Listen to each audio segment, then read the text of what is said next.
This is Andy Miramontes. This is the Bin End. And today, we're gonna drink some Pinot. Why? Because I'm wearing my Pinot hat. It's 2010. My buddy Chris Cobb started a web blog. He decided, much to the chagrin of his publisher, he is a writer, the only alcohol he will consume in the entire year of 2010 will be Pinot Noir. Wow. Better man than me. He started a blog called, I believe it's called My Pinot Year. My Pinot Year. I have been reading it, and it is great. I think he's doing one entry a week. He's got, I think, 3 entries now so far. Very funny, and I enjoy commenting on it. And I thought, well, maybe I'll do a little video and post it on his blog so I can put my 2 cents on Pinot, because I love Pinot too, and I have my Pinot hat. I also thought it was a good opportunity to talk about a really great value area in California, nonetheless, not even France. We're going to California because my buddy's from California and he drinks Cali.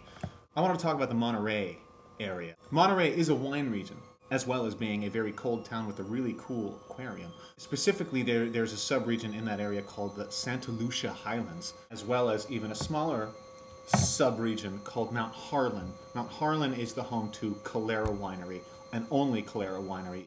It was basically made for this one winery because it is so famous.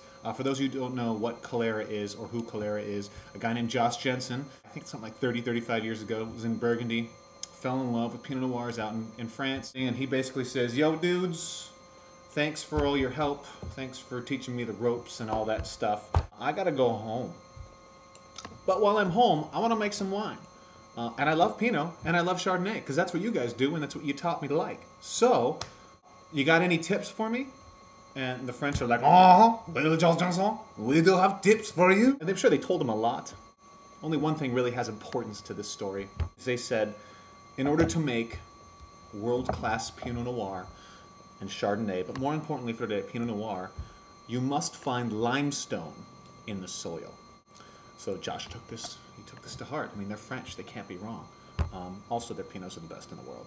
Of course, he starts in the North Coast, the North Coast being Napa, Sonoma, you know, the big areas where you can make the big buck, because that's where all the big wines are coming from. This is like in the mid-70s, and you know, the wine industry is really starting to boom up there. You got Mondavi doing his crap, and yeah, Gallo! I think it was either just the beginning or around the White Zinfandel years. Oh, I think I was actually just before the White Zinfandel years. Oh, that's my White Zinfandel bitter crap wine face. Oh, not hating on the people who like White Zinfandel. You know, I always say, bless those who like the $5 bottle of wine, because, hey, you'll never have to spend more than $5 on a bottle of wine. Oh, it's a curse. So he starts off on the North Coast, and he's like, no limestone, can't set up shop here, even though I'm sure he found some prime real estate to make some great wines that he could probably make a lot of money off of. But he said, screw y'all, I'm going away. The first place he came to that had plantable soil for wine vines, was the Monterey Bay Area. Monterey's got so much fog, a lot of cool, you know, air coming in from the ocean. It's a bay, the fog rolls in and really keeps, and he found some elevation. But most importantly, he found limestone in them Nar Hills, which, depending on who you talk to, maybe even better than gold.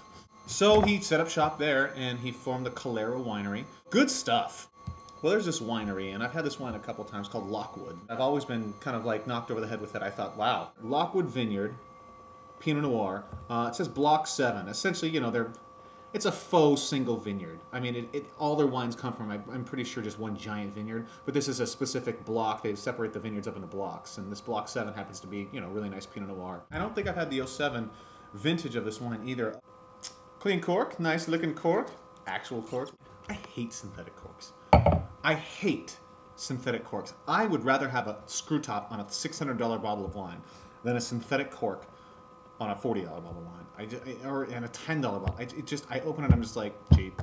I don't know why. And sometimes the wine's very good, but I say cheap, and I just can't get past it. So I don't know what to do. You can kind of see, you know, it looks a lot darker on the screen than it does in the glass, but it is a pretty dark, I mean, very, very deep, kind of like really super ripe red cherry, almost going to the black cherry, almost.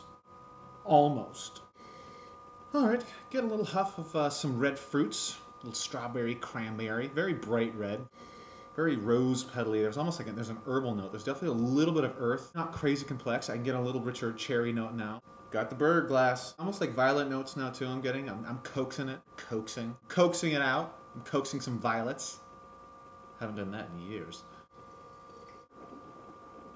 This is definitely a different vintage from what I've had before. I must have had the 06s. There's definitely more oak on this.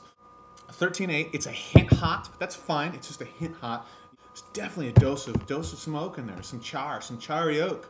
Some vanilla note, just a hint though. It's not sapping me down. I was just surprised by it. So that violet note is coming back. Just that purple, like purple, flowery, fruity.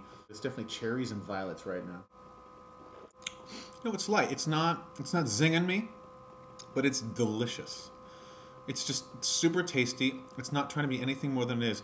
So it's very kind of earthy, almost just a little bit of oak, a little bit of violets. There's some kind of juicy, like cherry juice. Very floral. There's definitely some minerality and some oak. This is delicious. 07 is a much richer vintage. It's just had phenomenal growing season. You know, pretty much I think across the board, north to south. I'm gonna give this one more pass, and I'm gonna finish up. It's good freshness. Oh, it's very mouthwatering. The acid's great. And I'm still tasting it. It's got a decently long finish. More fruit this time, a lot more cherries. Definitely some strawberries. It's a great wine. This is for under 20 bucks. This is fantastic. Chris Cobb, congratulations on your My Pinot Year web blog. Wine's about sharing.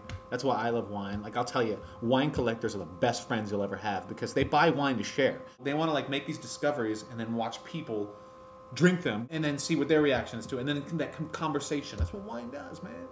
Man, wine brings us together, bro. It just brings us together.